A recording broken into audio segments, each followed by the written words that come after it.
Balak mo bang kumuha ng student permit ngayong 2026?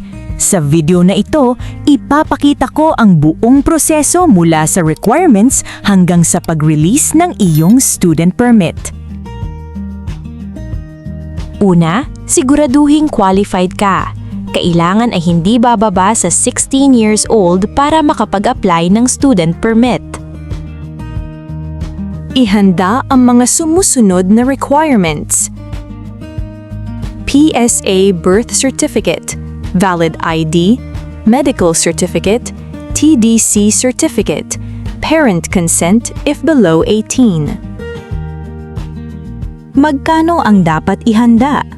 Narito ang estimated budget para sa student permit application. Bago makakuha ng student permit, kailangan mong matapos ang 15-hour Theoretical Driving Course o TDC. Kung sa LTO Driver Education Center ka mag-enroll, maaaring libre ito. Pero kung sa private driving school, karaniwang nagkakahalaga ito ng 1,000 hanggang 2,500 pesos depende sa school at training package. Pagkatapos ng TDC, bibigyan ka ng certificate na isa sa pangunahing requirements ng student permit. Susunod ay ang medical examination mula sa accredited clinic. Magrehistro sa LTO online portal para mapabilis ang proseso. Dalhin ang lahat ng requirements sa pinakamalapit na LTO office.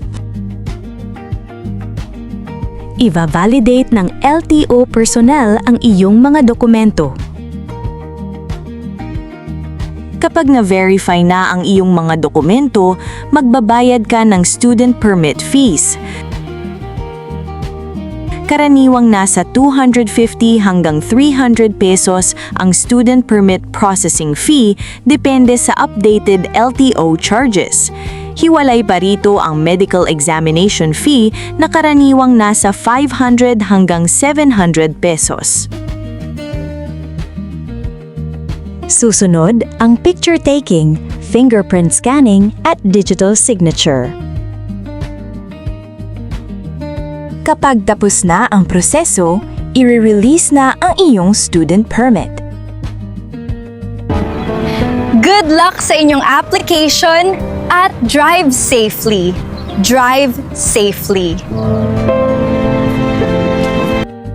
Congratulations! Handa ka nang mag-aral magmaneho gamit ang iyong student permit.